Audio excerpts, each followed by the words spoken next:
Well, welcome to God's Rescue and Restoration Plan, session 19. Today we're going to be looking at the topic of the temple. Now, we've been at the end of the third millennium for a while, and the third millennial, and we're going to wrap it up actually today. But we've been looking at these four men, Samuel, King Saul, King David, and King Solomon, and how they interact with each other and how they're closing out this 1,000-year period.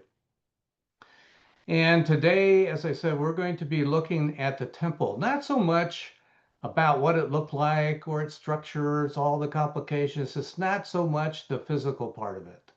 We'll see a little bit, but not so much that. It's more about what are the messages around it? What did people say about it? What did David say about it? What did Solomon say about it? What did Yahweh say about it? And put that together because I think there's some powerful stuff going on here and we want to see it. So that's what we're going to be looking at today. And we're going to start in First Chronicles chapter 22, verse 5.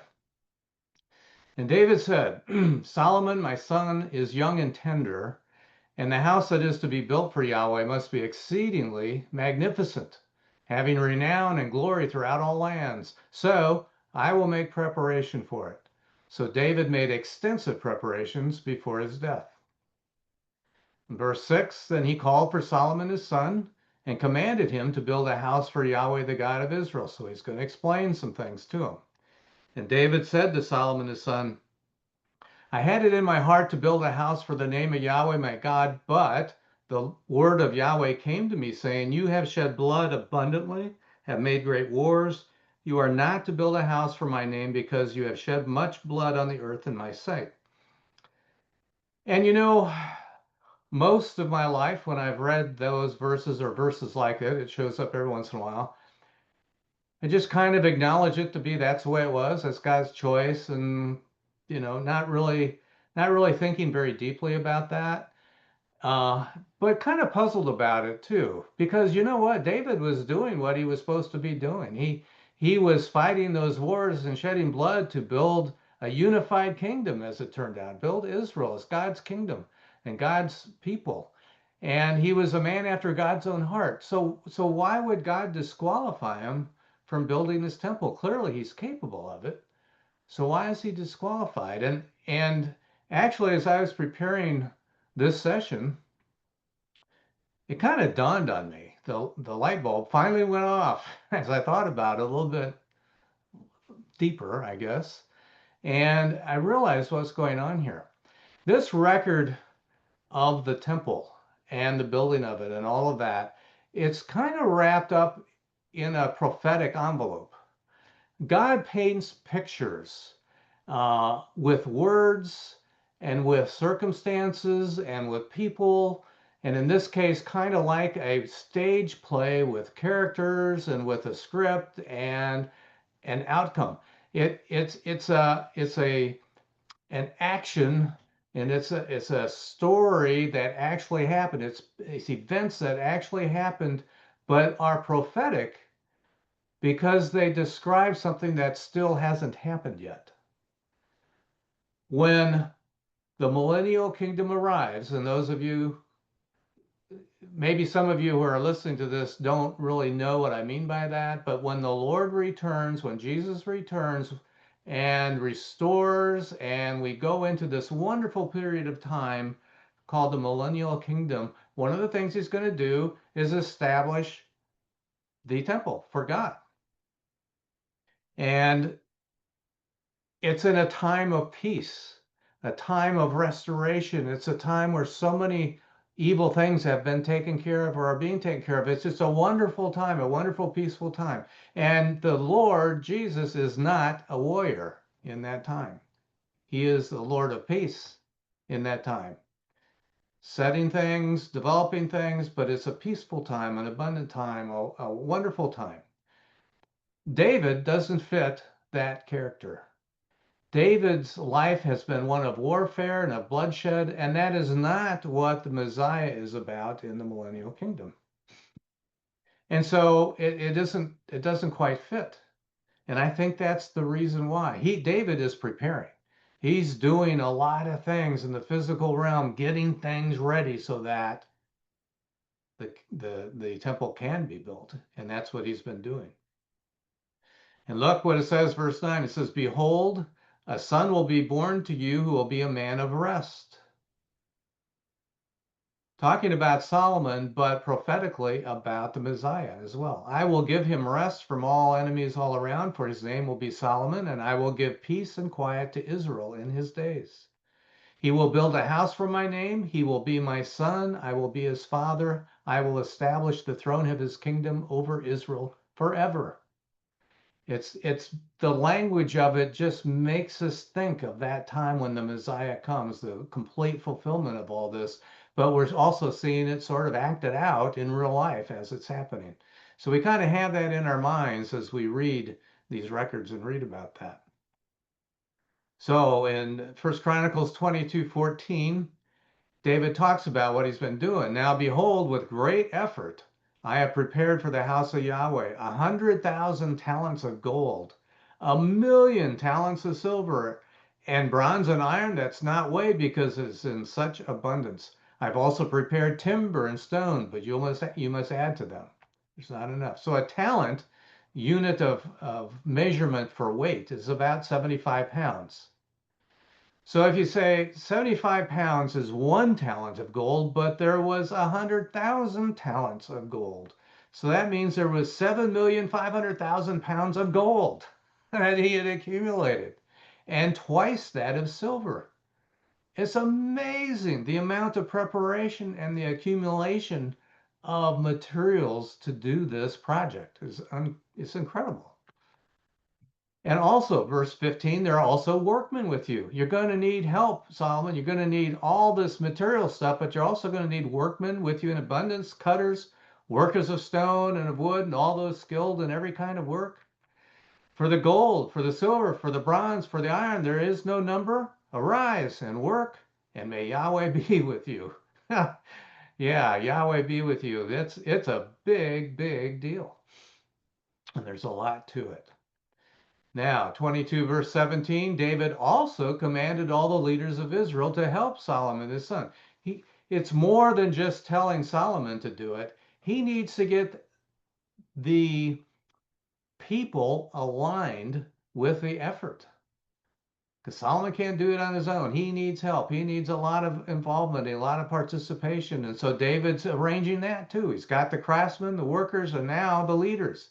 Commanded all the leaders of Israel to help Solomon his son, saying, "Isn't Yahweh your God with you? Hasn't he given you rest on every side? For he's given the inhabitants of the land into my hand, and the land is subdued before Yahweh and before his people.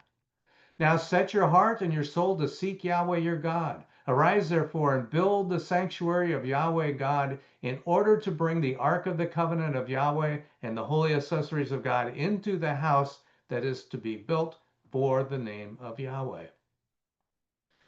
First Chronicles 28 verse 1, David assembled all the officials of Israel to Jerusalem, the leaders of the tribes, the commanders of the divisions who served the king, and the commanders of thousands, the commanders of hundreds, the officials over all the property and possessions of the king and of his sons, with the officers, the mighty men, all the mighty men of valor, all these different categories of leaders brought him to Jerusalem. And then David the king stood up on his feet and he said, "Hear me, my brothers and my people. As for me, it was in my heart to build a permanent house for the ark of the covenant of Yahweh and for the footstool of our God, and I had prepared to build. But God said to me, you are not to build a house for my name because you are a man of wars and have shed blood." So he's telling them the same thing. "However," verse 4, "Yahweh, the God of Israel, chose me out of all the house of my father, that there would be a king over Israel forever. For he has chosen the tribe of Judah to be ruler, and in the house of Judah he chose the house of my father, and among the sons of my father he took pleasure in me to make me king over all Israel. Of all my sons, for Yahweh has given me many sons, he has chosen Solomon my son to sit on the throne of the kingdom of Yahweh, that is, over Israel. And he said to me, Solomon, your son will build my house and my courts, for I've chosen him to be my son, and I will be his father. I will establish his kingdom continually if he continues to do my commandments and my ordinances as he does today." It's conditional.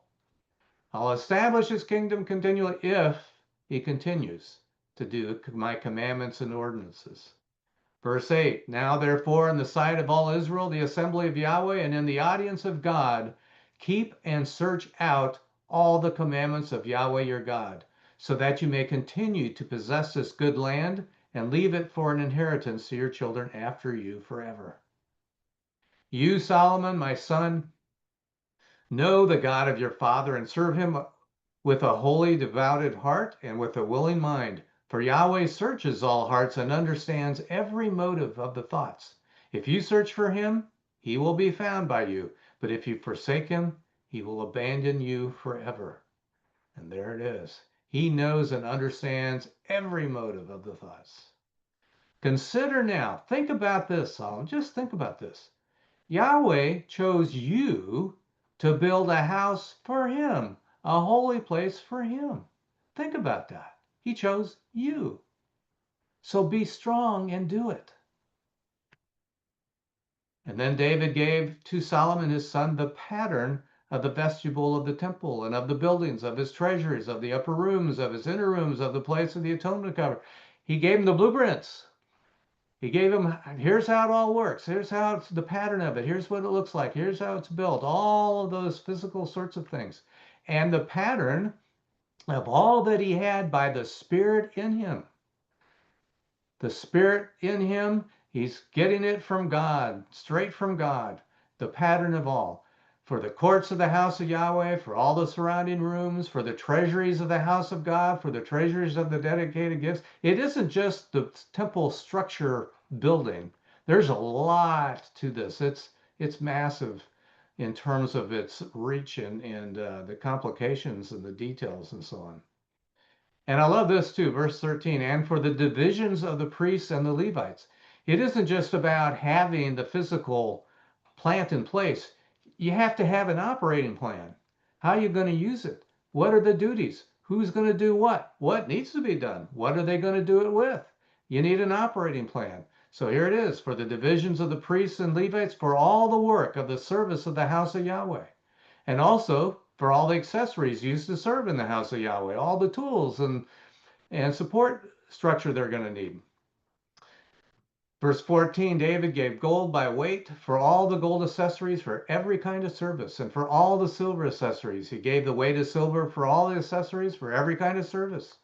Gold by weight for the menorahs of gold and for its lamps of gold, by weight for every menorah and for its lamps. And for the menorahs of silver, he gave by weight every menorah for its lamps according to the use of every menorah. And the gold by weight for the tables of the bread and presents for every table, and silver for the tables of silver, and the forks and the basins and the cups of pure gold, for the golden bowls by weight for every bowl, for the silver bowls by weight for every bowl, and refined gold by weight for the altar of incense, and gold for the pattern of the chariot, that is, the cherubim that spread out their wings and covered the ark of the covenant of Yahweh. All this I have in writing from the hand of Yahweh upon me. And he made clear all the works to be done according to this pattern. He spelled it out. Here it is. It's for you to do. In addition, because I have set my affection on the house of my God, since I have a treasure of my own of gold and silver, my personal wealth, I give it to the house of my God in addition to all that I have prepared for the holy house. 3,000 talents of gold of the gold of Ophir, and 7,000 talents of refined silver with which to overlay the walls of the building, of gold for the things of gold, of silver for the things of silver, for all kinds of work to be made by the hands of the artisans. Who then is willing to give generously to Yahweh today? Here's my example, the example of the leader. Here's what I'm giving. Now, who wants to step up and also give? Then, verse 16, the leaders of the fathers' households and the officials of the tribes of Israel and the commanders of thousands, of hundreds, with the rulers over the king's work, gave willingly. And they gave for the service of God's house of gold 5,000 talents, 10,000 derricks, silver, and of silver 10,000 talents, and of bronze 18,000 talents, of iron 100,000 talents. It's a lot of stuff. And whoever had precious stones gave them to the treasury of the house of Yahweh under the hand of Jeiel the Gershonite. Then the people rejoiced. Why? Because they offered willingly. They offered and they did so willingly. And isn't that the way it is? When we offer willingly, we do rejoice. Because with a holy, devoted heart, they offered willingly to Yahweh. And David the king also rejoiced with great joy. Just think about this. The temple is going to be built, this place, this holy place for God, one spot on earth, and we get to participate in it. We get to give to it. We're in on the ground floor of this. Here we are. It's ours to do, and we can do it. What a wonderful moment that was for everybody. And David said to all the assembly, now bless Yahweh your God. And all the assembly blessed Yahweh, the God of their fathers, and kneeled and worshiped Yahweh and the king. They sacrificed sacrifices to Yahweh and offered burnt offerings to Yahweh on the next day after that day. 1,000 bulls, 1,000 rams, 1,000 lambs, with their drink offerings and sacrifices in abundance for all Israel. And they ate and drank before Yahweh on that day with great gladness. Those sacrifices, when they're sacrificed, provide food. So 1,000 bulls, 1,000 rams, 1,000 lambs, that's a lot of animals. That's a lot of food and a lot of abundance to share. And they did so with great gladness. They made Solomon, the son of David, king a second time. They're confirming it. And they're setting him up again, establishing him as king, anointing him for Yahweh to be ruler and Zadok to be priest. Then Solomon sat on the throne of Yahweh as king instead of David his father, and prospered, and all Israel obeyed him.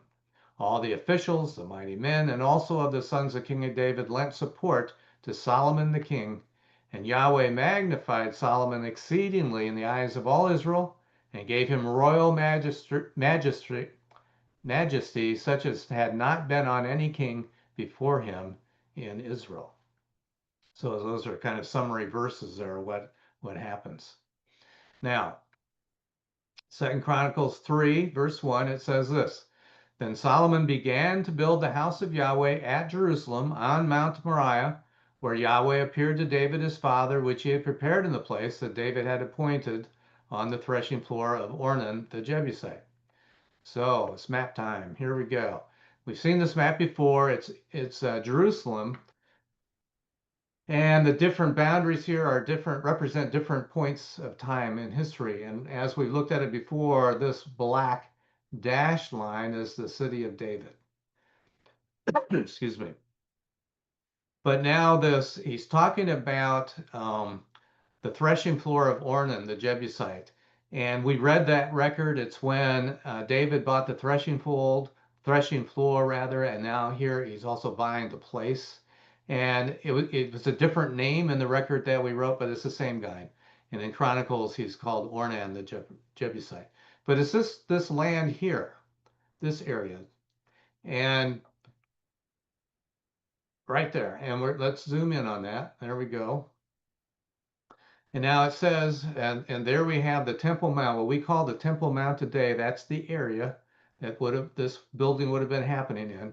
And it says in verse 1 of Kings chapter 6, in the 480th year after the children of Israel had come out of the land of Egypt, so in other words, 480 years after the Exodus out of Egypt, in the 4th year of Solomon's reign over Israel, in the month Ziv, which is the second month, he began to build the house of Yahweh.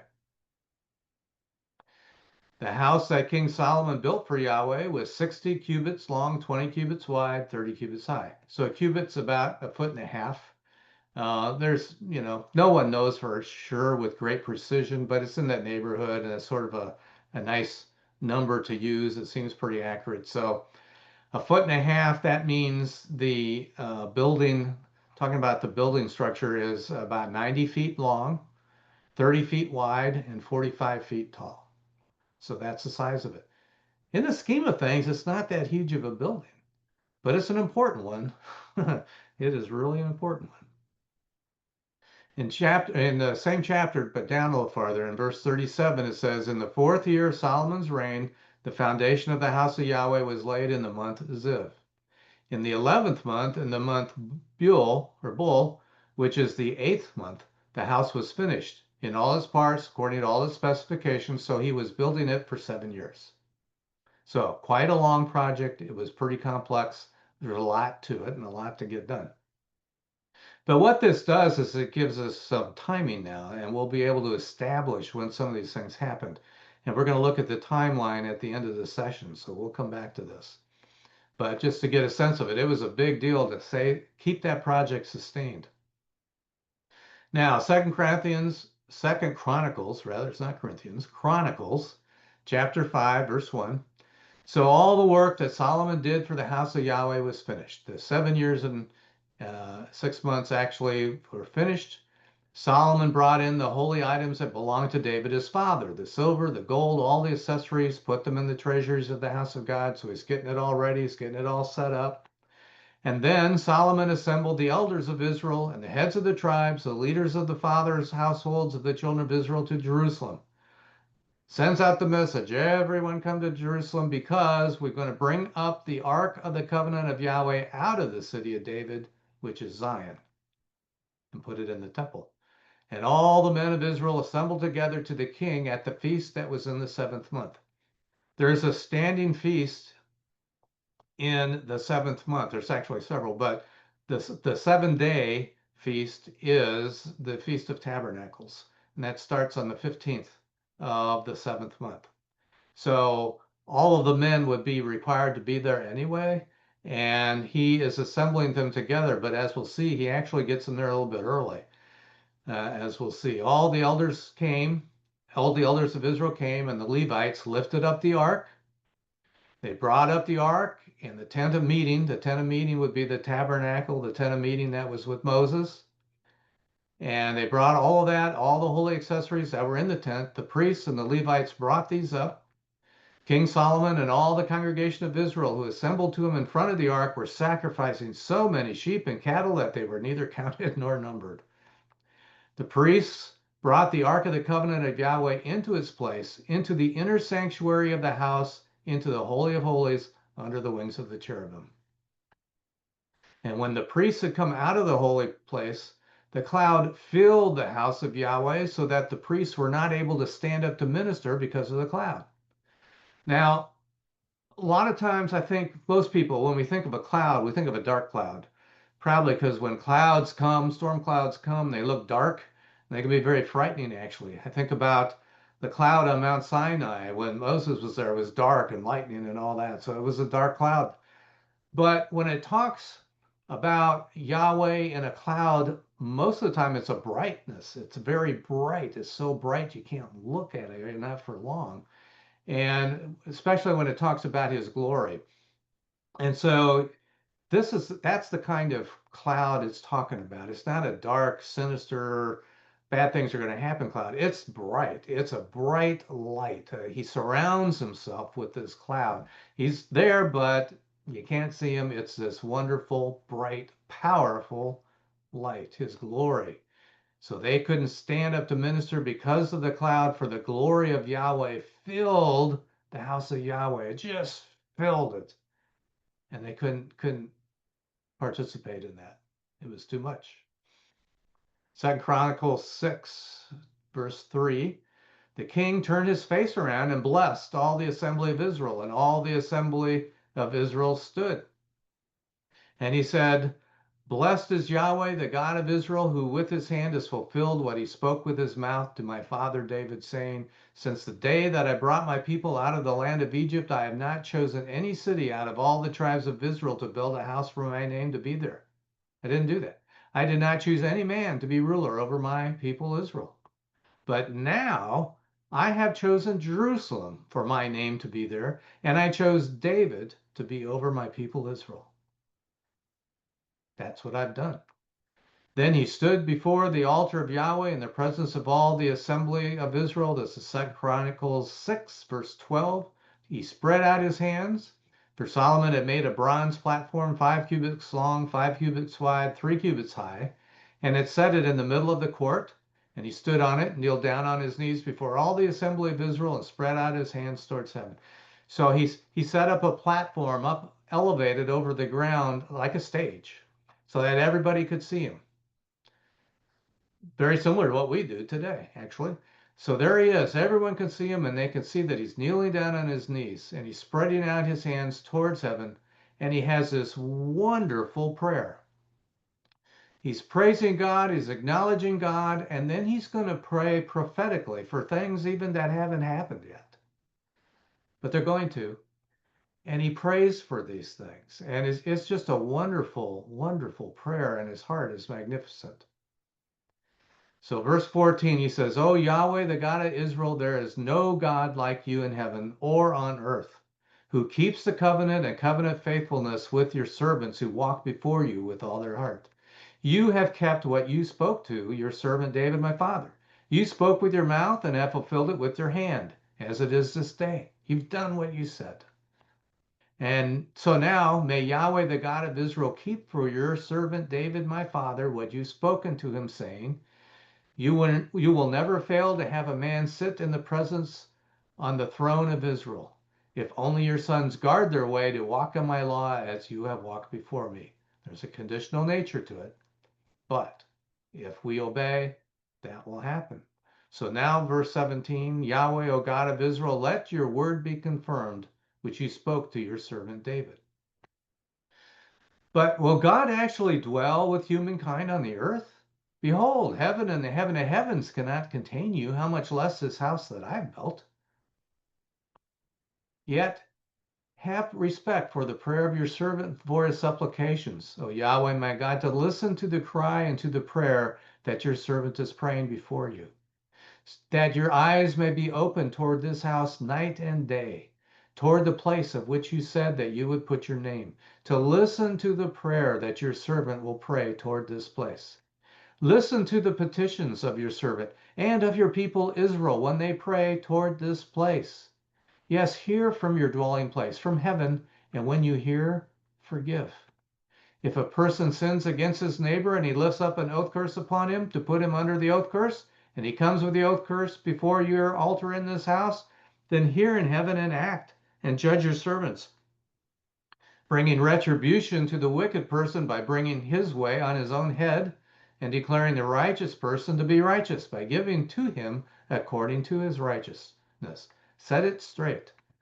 If your people Israel are struck down before the enemy because they've sinned against you, and return to you and praise your name and pray and make supplication before you in this house, then hear from heaven and forgive the sin of your people Israel and bring them again to the land that you gave to them and to their fathers. And that happened and is happening. When heaven is shut up and there is no rain because they've sinned against you, if they pray toward this place and praise your name and turn from their sin because you afflict them, then hear in heaven and forgive the sin of your servants and of your people Israel, since you teach them the good way in which they should walk, and send rain on your land that you have given to your people as an inheritance. If there's famine in the land, if there's pestilence, if there's blight or mildew, locust, caterpillar, if their enemies besiege them in the land of their cities, whatever affliction or whatever sickness there is, whatever prayer and supplication is made by any person or by all your people Israel, everyone who knows his own affliction and his own sorrow. You know, so many different situations and circumstances. You can't write them all down. You kind of ask, but whatever it is, that person who's praying knows what it is. He knows his own affliction, his own sorrow, and whatever it is, spreading out his hands towards the house, then you hear from heaven your dwelling place and forgive. And give to every person whose heart you know according to all his ways, because you only know the hearts of the children of men, that they may fear you and walk in your ways all the days that they live in the land that you gave to our fathers. Also, verse 32, concerning the foreigner who's not of your people Israel. It's like people in the nations, like Gentiles, right?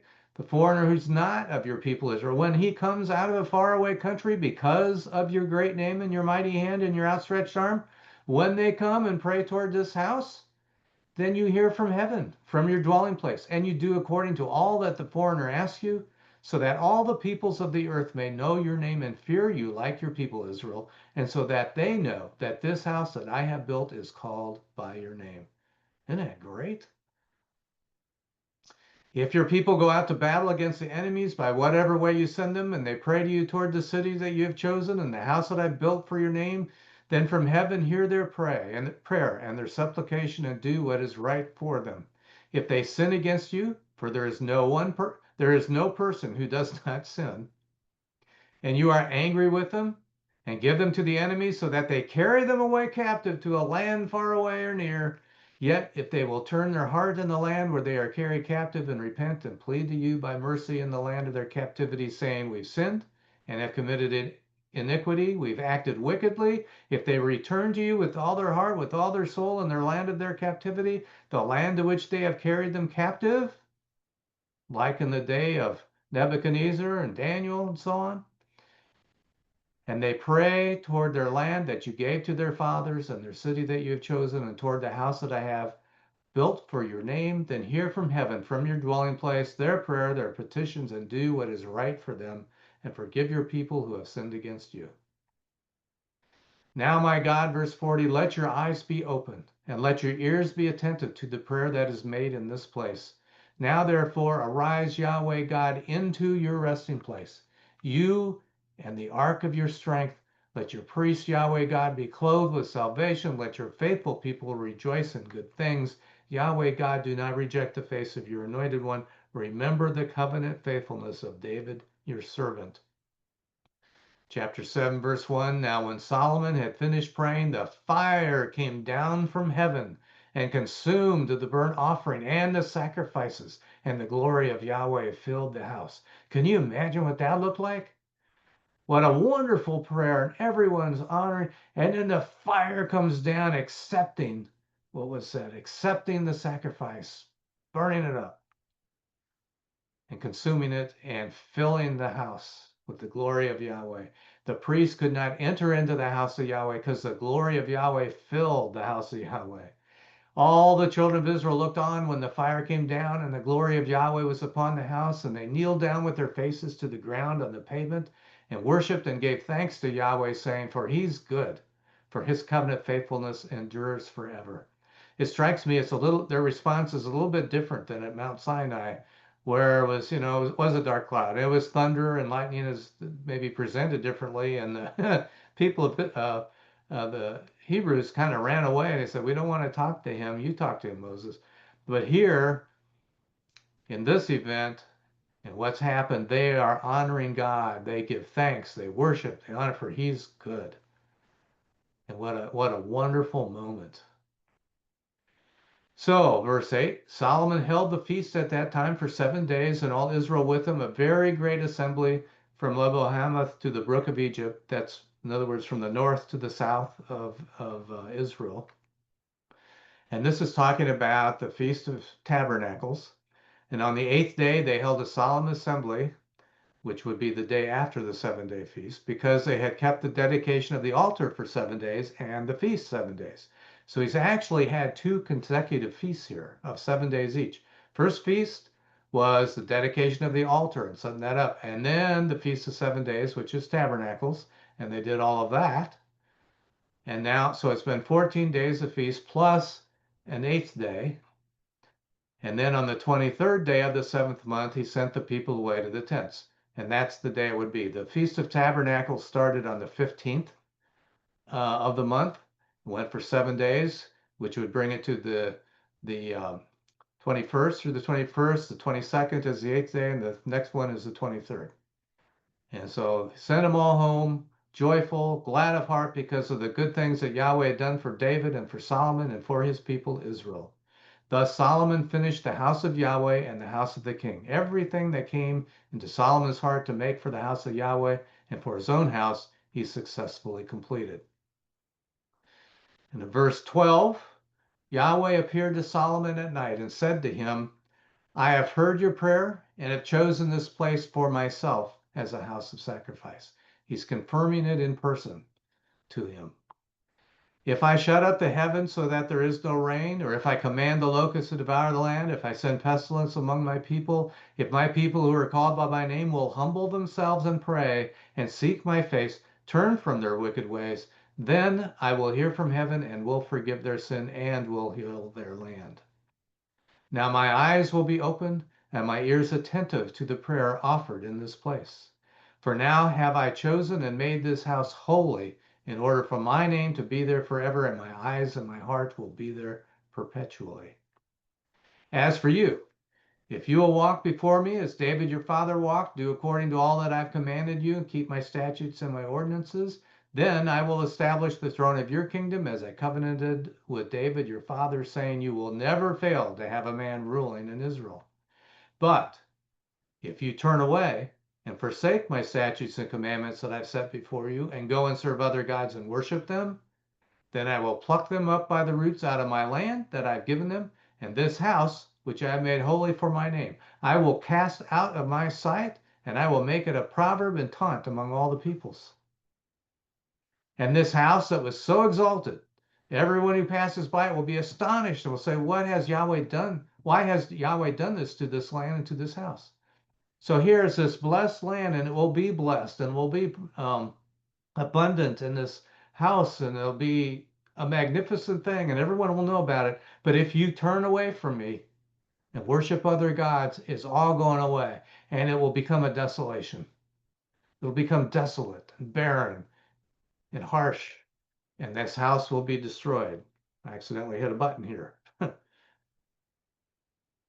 And what's the answer? Why is that? They will say, because they abandoned Yahweh, the God of their fathers, who brought them out of the land of Egypt, and they embrace other gods and worship them and serve them. That's why he's brought all this evil on them.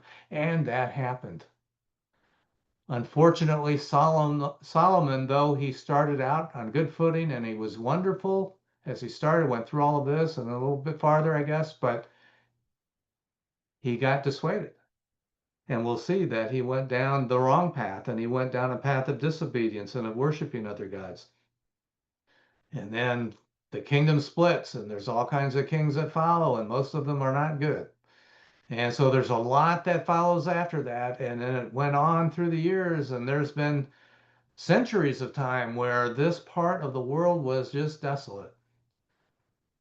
And this came to pass, is verse 22, 21, 22. But we're going to leave this session on a high note. We're going to leave this session thinking about the temple and about that, how that helps us to understand and anticipate what's going to happen in the millennial kingdom when the Lord returns to establish God's kingdom on earth, Jesus being the king, and he's restoring, he's working, he's developing, and it's a wonderful place. It's a wonderful place of peace and abundance to live. In a later session down the road, we're going to learn more about that time. But for this session, let's finish up with the timeline here. This is the timeline where we were. Well, that's not quite right. That's not supposed to be shown yet. Anyway, we'll go. Here's the temple. I made a last minute edit on this, and that's not coming out in order. But anyway, here we go. There's the temple that we read about. We know that the temple started to be constructed 480 years after the Exodus out of Egypt. So now we can do the math. And we know that it took 7 years to build. So we know that it happened 4 years into Solomon's reign. So when we put those facts together, we can go from the Exodus time here out to 480 years plus 11 years, and that's when the temple was finished. Right there. It's about 967 BC. So we know that. Next, we know that Solomon, his reign started 4 years before the temple was started. So it would be 11 years before the temple was finished. That's when the reign of Solomon began. And we know from scripture that he reigned for 40 years. So there's 40 years here. This is 11 years. But we don't know when he was born. We don't know how old he was when he was made king. So we don't have that information. All we can do is estimate. We know that he was young because David talked about that. Next up is David. Now, we know more about David because we know that we know that he was 30 years old when he became king, and these purple lines indicate when a reign started, in this case of David. We know that he was 30 years old and that he reigned for 40 years. And that so he lived 70 years, and at that time is when Solomon's reign. So we can count backwards. We can start here, go back 70 years. Here's when David was born. This is when he became king because it's 30 years old when he started. So we know David. Now, we don't know as much about Saul and Samuel. We know that Saul um, and Samuel overlapped a great deal. And we know that Samuel, for example, died 2 years into, well, that we know that Samuel co-reigned with Saul, but that Samuel died after about 18 years or so into it, and then Saul went solo as king for a couple more years or so. And so we know that in general, roughly at least, it looks like Saul was reigning as king either with Samuel or by himself for about 20 years. So that would make his kingdom, his reign starting about here, 20 years before David started. And so that's what that would look like. And if that's all true, if that's all accurate, then David would have been about 10 years old when Saul was made king. So we don't know when Saul was born. We don't know how old he was at the time. And same thing about Samuel. We don't know how old he was when he died exactly, although I guess we can get it from here, 18 years after that. But we don't know how old he was. We don't know when he was born. So, but sometime after Judges or thereabouts. So that's what this millennial timeline looks like now, kind of filled in. So now we go to the overall timeline, overall outline of it, time chart. This is what has been for a number of sessions now, but now we're going to update it. We have more information. So we're going to take the judges there and express that a little differently so that things fit. So there are the judges, the time of the judges, and now we're going to layer into it all the stuff that we've been through over the last few sessions. So the temple is right here. And then through this time period, you've got Solomon, you've got David, Saul, and Samuel. All these things happened in that time frame. And now you have a good outline, I think, of the first 3,000 years of God's rescue and restoration plan. And we think about all those things, and we'll come back to them in our memories as we think about what God's doing and as we go forward, and kind of be excited about it because it is awesome what he's been doing. And he's been so active through history, and he's recorded it, and we can know about it. And it all starts to become more real for us as we live our lives.